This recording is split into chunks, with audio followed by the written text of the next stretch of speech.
Hello, 안녕하세요. Hello, nice to meet you. I'm Jay, and here is Maria. and she's from Norway. Norway. Yeah, she's from Norway. The reason that I met her today is I want to talk about why Koreans are not good at English. In European, they can speak English so fluently. So I was curious why Korean people can't speak English. That's why I invite her and asked about their education system and how does she think about that. So here we go. Can you introduce yourself? Sure. Hi, I'm Maria from Norway. I live in Korea now. I've been studying here for about a year. So why did you come to Korea?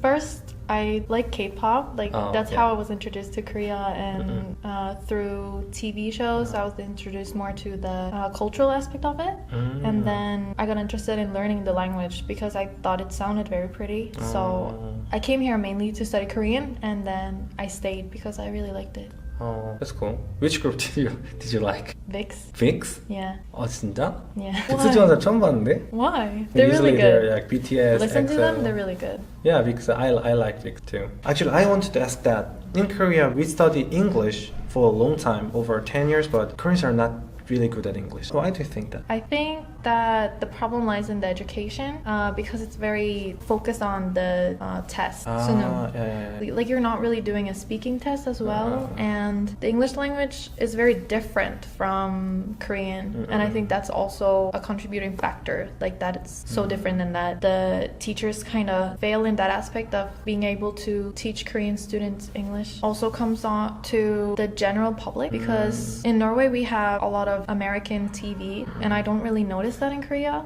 And even if there is like American TV in Korea, it's always subtitled, right, and nobody cares to like try to just listen. Also games are also easily translated into Korean. Yeah, right. But in Norway we're just like, you're kind of supposed to know English, so especially like more adult games like shooting games and stuff like that are more, they kind of think that you should know English, so there's no real reason to translate it.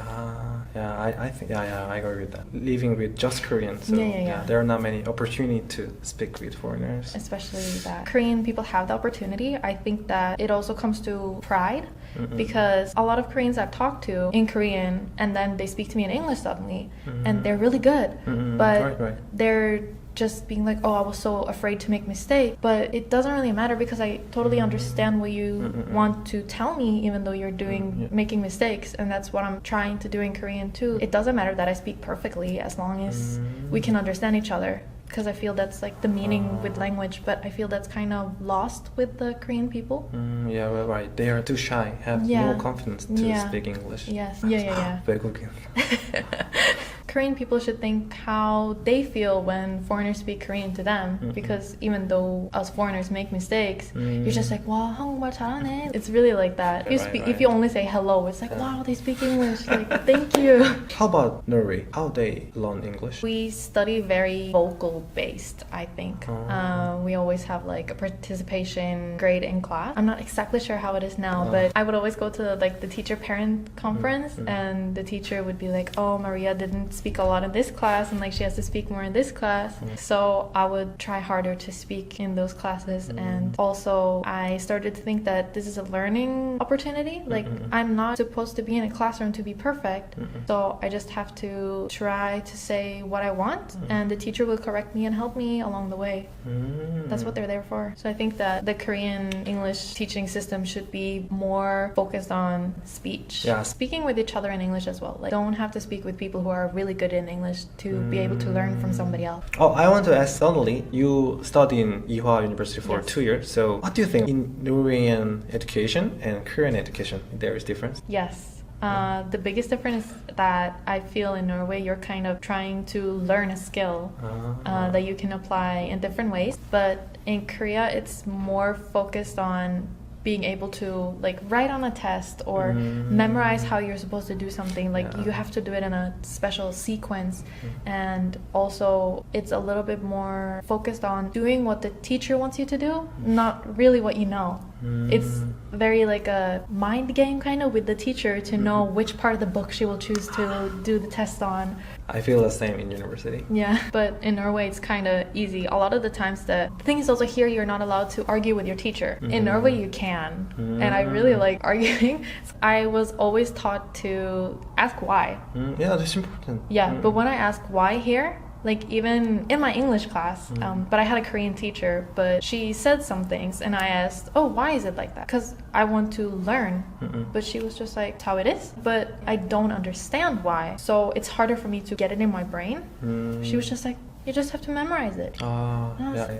That's a little bit of the difference. Like if you really need to know why in Norway, the teacher will try to find a way to make you understand why and how things are happening in that way. I agree with it because in Korea we are not used to question, like give question, answer question. Yeah. We are not used to like when professor asks that, do you have question? That means can we end the class?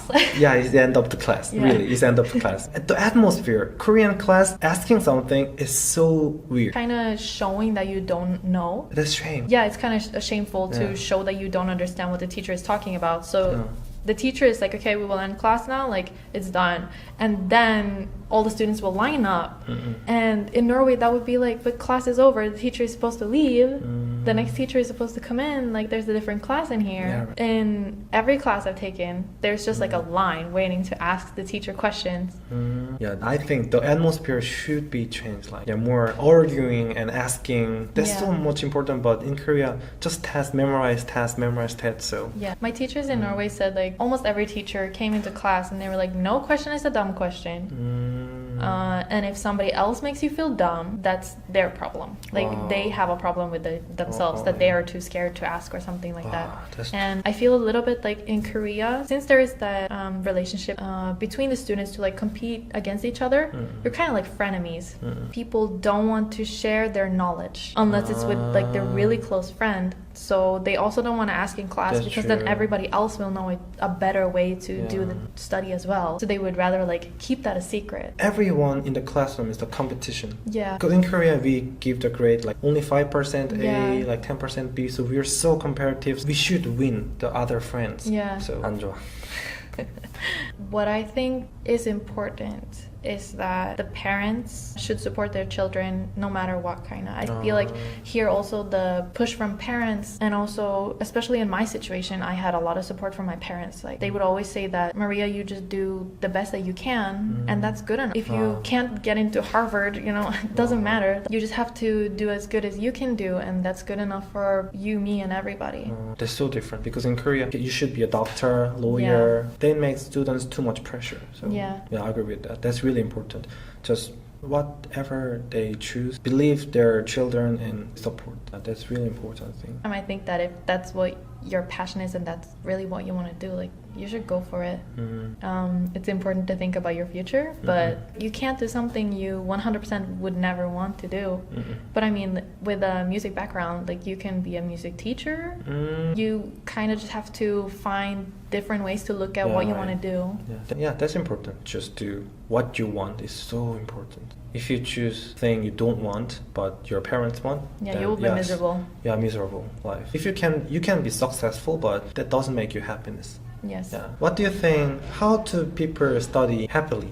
I think that there should be a good balance between kind of your work or student life, but also like an actual life, because many people here kind of throw away their friends and everything like that 2 weeks before midterms or exams, because like since you have to compete against everybody, but it's really easy to burn out or feel kind of hopeless and very tired because you're always just studying. You're not really doing more things that you enjoy, you know, continue your workout or eating something that you like eating, like stuff like that should also be a priority in your life. Like don't exercise your mind so much that your heart is not exercised. Yeah, that's really good answer. Yeah, we live for being happy, not just for studying or success. Yes. The more important thing is being happy yourself. Yeah. So, and it was really good answer. Yeah, I think there are so many problems in education, but even though there is problem in education, you should find the way by yourself. Be yourself and love yourself. That's really important. So I want to say that. Today I'm done. I will come back with another content later. Thank you. Habe. Thank you. Oh, you're welcome.